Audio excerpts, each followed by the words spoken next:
All right, let's get into it. Today we are going to be talking about the 12 biggest mistakes that you see weak or losing players make at the poker table. It's going to be a little bit of a wide range because we're not going to be talking about like the very obvious ones where you see like complete fish or beginners make. We're going to be getting into a little bit deeper, and the way I want you to be thinking about this is, are you making any of these mistakes, right? And obviously, if you're someone who's watching strategy videos and poker, right, like it means you're not like a complete fish, right? Like you're going to be at least somewhat solid. And so take that as like the frame of mind and how we look at this. But these are 12 mistakes that weak or newer players will make.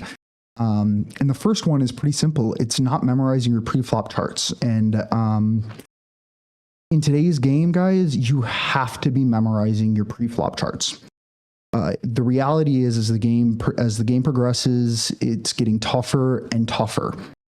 And so if you aren't memorizing your pre-flop charts, it's just not good enough. Plain and simple, it's just really not good enough.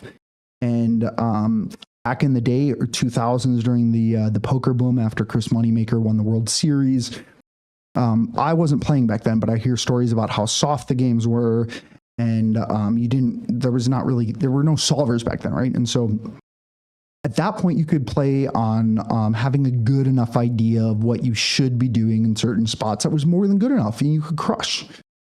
Just not the way it is in today's poker landscape. And so the reality is, if you want to be a crusher, you got to do the work and memorize your pre-flop charts. Now, the beautiful thing is that there are so many resources out there that make it very easy for you to do this. And GTO Wizard is a great one. They have a trainer built in, so you can go into the solver and look at all the charts. By the way, that's free, completely free. You can memorize the charts. Okay. And then if you have the paid version, because if you have the free version, you can only go through 10 hands of training per day. But the minimum subscription cost is $49 a month. For $49 a month, you can play unlimited hands against the trainer.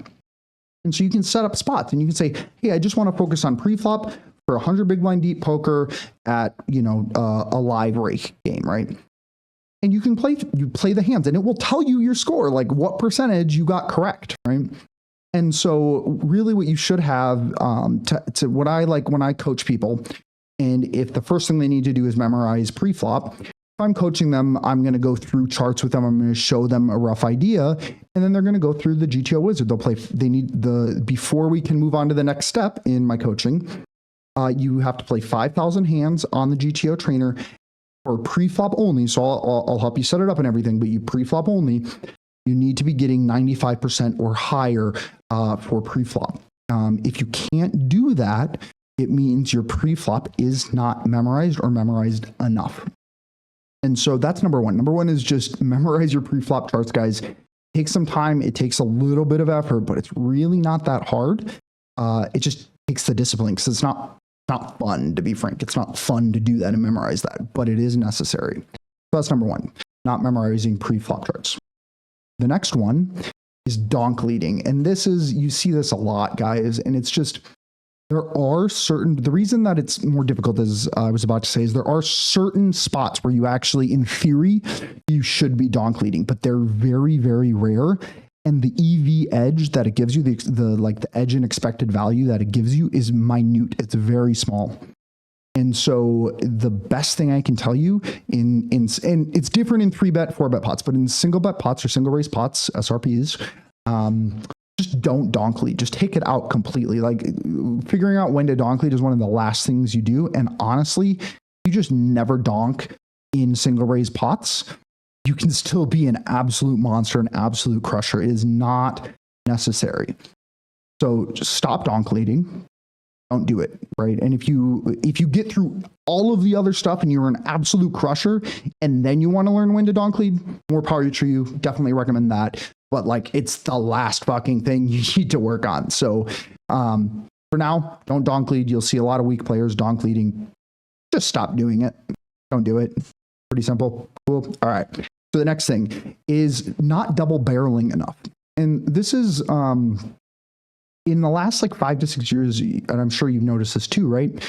players are c-betting at almost 100% frequency, which is too much, by the way. You should not be c-betting 100% at 100% frequency. But the c-bet, what you should be c-betting is pretty high. It's a lot higher than it used to be. And so what does that mean? Well, let's think about this, right? So if players are c-betting very, very wide or damn near 100% of the time, it means they're c-betting with their entire range, meaning they're nutted hands, and most of the time they're c-betting with pretty much air. And so if you know the player you're playing against is c-betting with pretty much air, that means you get to call super freaking wide, and you're calling with air. And so if you c-bet and then don't barrel again on the turn, you're just you're losing a lot of value, because if you double barrel, a lot of players are gonna fold because they don't have anything. They have jack freaking high, right? And so that's why you need to be double barreling at a higher frequency too, is because you're losing so much value. If you're not double barreling, then you're putting money in as a c-bet, and you're just gonna end up losing it, or hoping you go to showdown and hopefully you win at showdown. But want to play poker on hoping we win at showdown, right? We would much rather take down the pot before we get to showdown. And so because players are c-betting more, or at a very high frequencies, people are calling at a very high frequency on the flop. And so you need to be double barreling. Okay?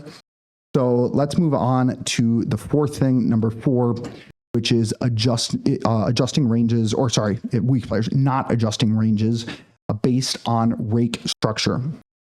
This is something that does take some knowledge. It's not the easiest information to find out there.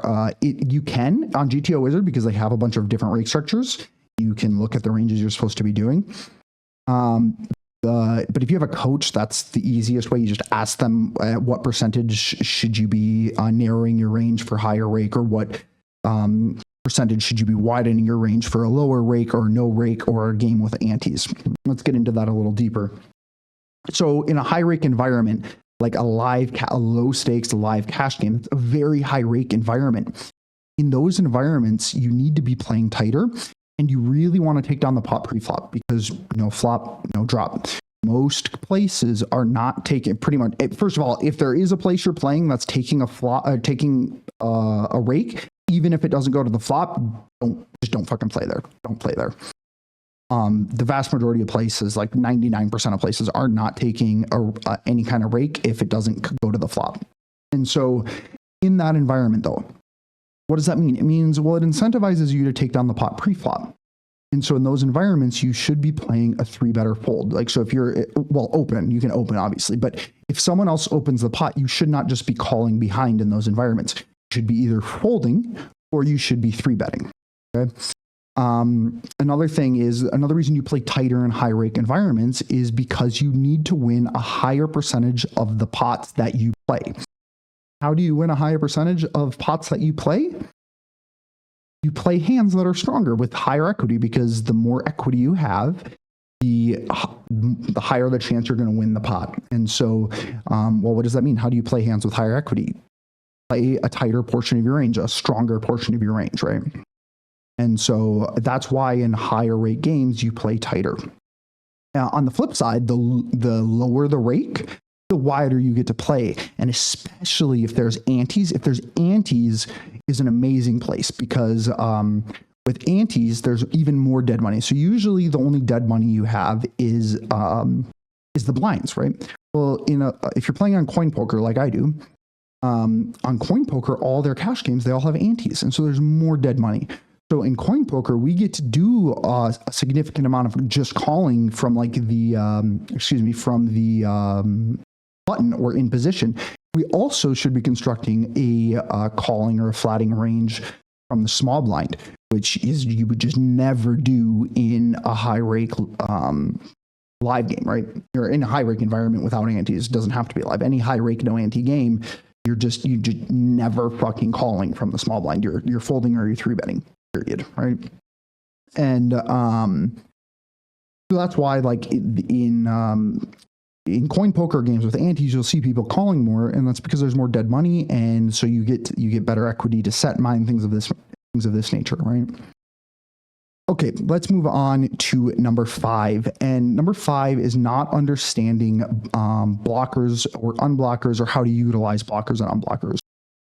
And so a lot of players will know what they are, but while they're actually playing, they're not thinking through blockers and unblockers and how those blockers and unblockers affect your range versus your opponent's range. So when you are bluffing or making a value bet or making any play, you should be considering your blockers and unblockers. And you will hear, especially out of like old man coffees and stuff, right? You'll hear people say, oh, I've been playing poker since the 90s and I've never once considered blockers or unblockers or all this bullshit, whatever, right?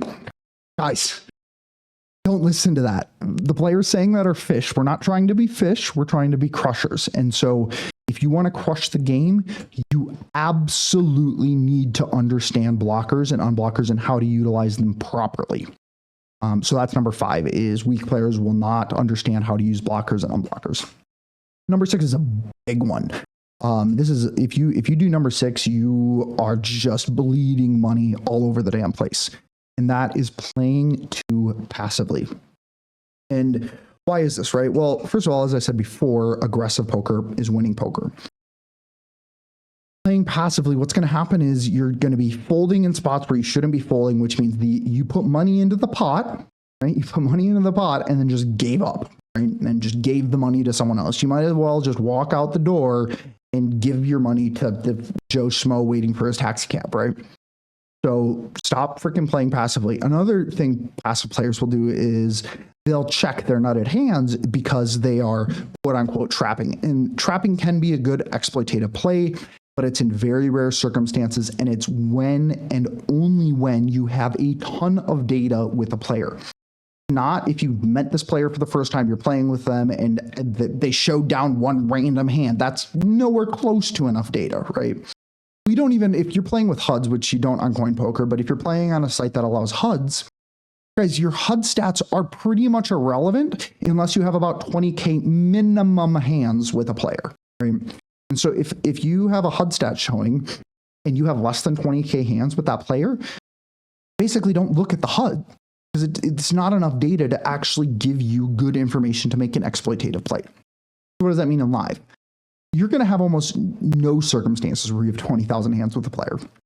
And so stop freaking trapping. Just, if you have a strong hand, build the damn pot, period. If you have a spot where you should be putting money in, you should be bluffing because it's the correct play, make the bet, bluff, right? Put the money in the pot, right? If you lose, you lose. That's part of poker. Okay, cool.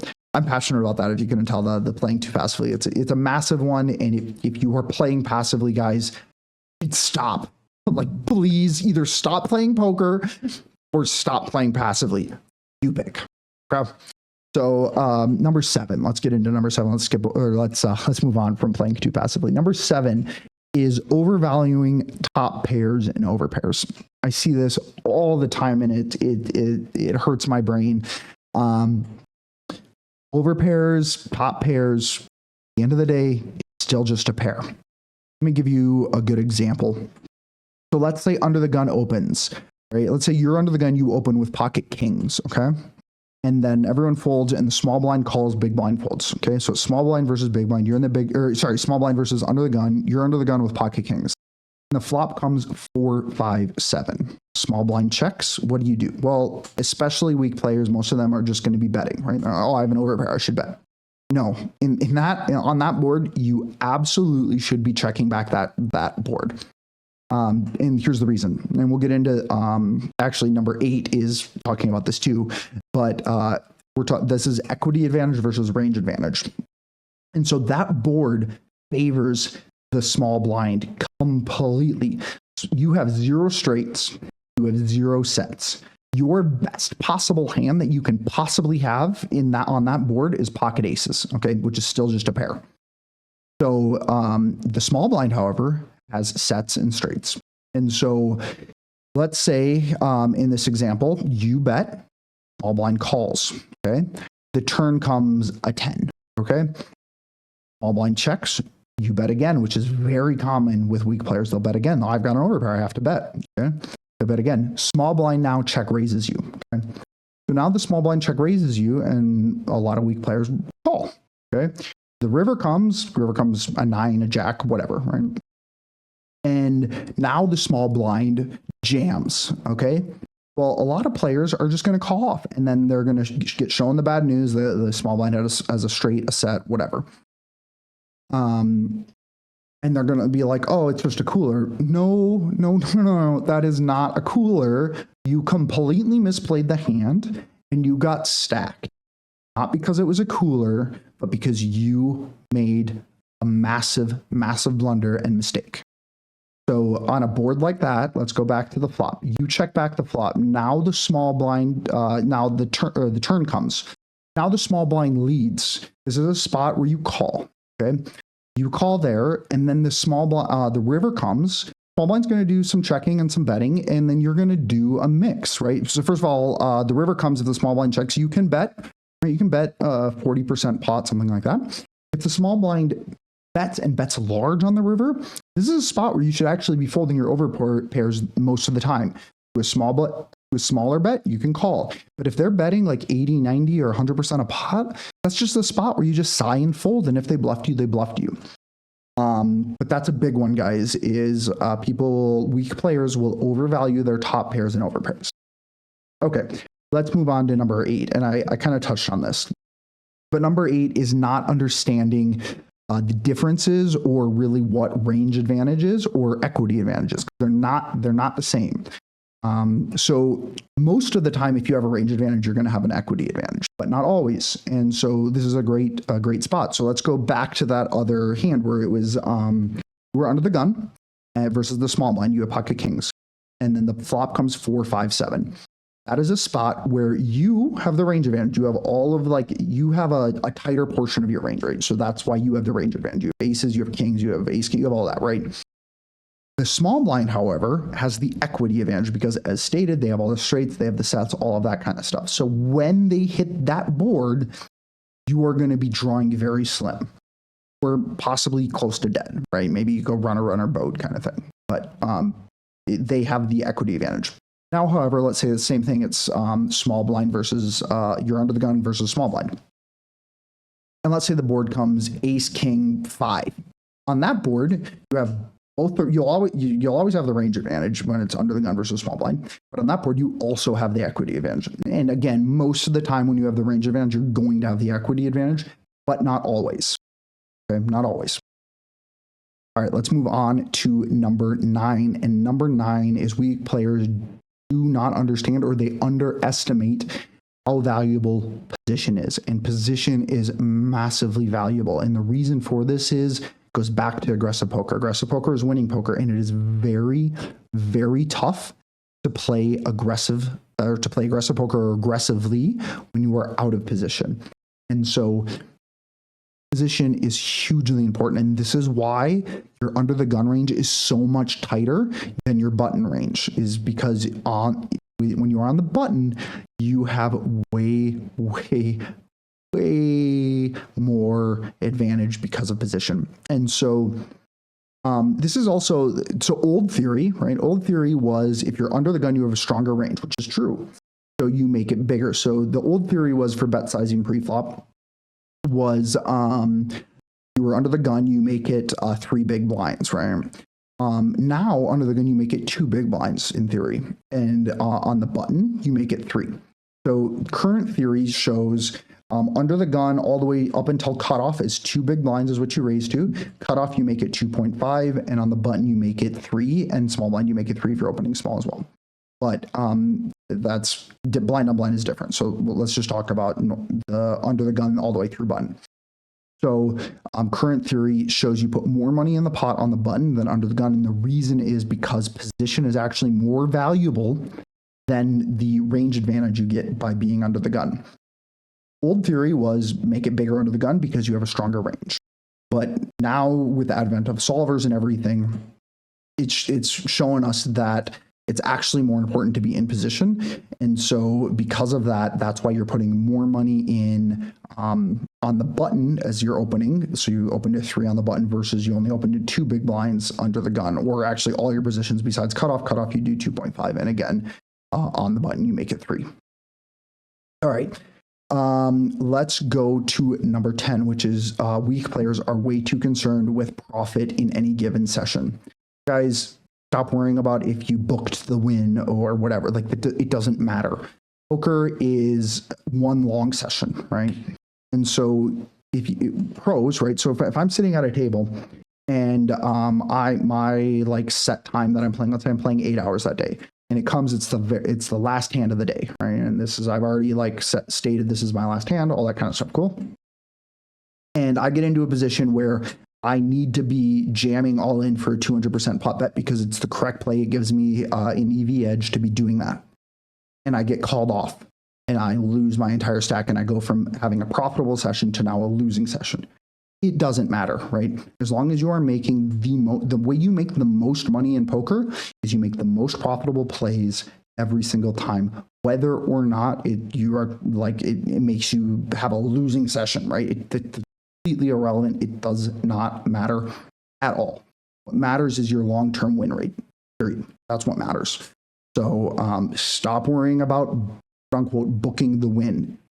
Fuck that. It's completely irrelevant. It doesn't matter. All right, let's move on to number 11.